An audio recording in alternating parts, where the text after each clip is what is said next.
பேரவைத் தலைவர்களே, நீங்க உட்காருங்க. நேற்று நான் பேசும்போது சில அமைச்சர்கள் குறுக்கிட்டு பேசினாங்க, அதற்கு நீங்க அனுமதி கொடுத்தீங்க. அதே மாதிரி இன்னைக்கு முதலமைச்சர் பேசும்போது சில வார்த்தைகள், தவறான வார்த்தைகள் பேசுறாரு. அவர் பார்ட்டி ஃபண்ட் அப்படின்னு சொல்லியிருக்கிறாரு.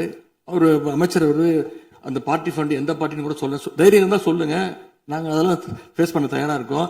எதையும் ஆதாரத்தோடு எதையும் பேசுங்க. நீங்க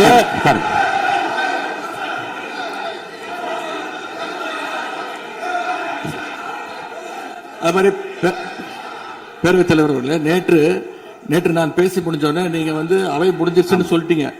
நாங்கெல்லாம் வீட்டுக்கு போயிட்டோம்.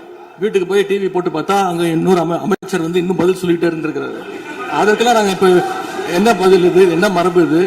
நீங்க இப்ப பேசிக்கிட்டே இருப்பீங்களா? நாங்க பாத்துக்கிட்டே இருக்கணுமா? அதே மாதிரி இன்னைக்கு முதலமைச்சர் அவர்கள் பேசும்போது நாங்களும் அமைதியா கேட்டுட்டு தான் இருந்தோம். ஆனா சில கருத்துக்கள் அவர் பேசும்போது அதை நாங்க அனுமதிக்க முடியாது.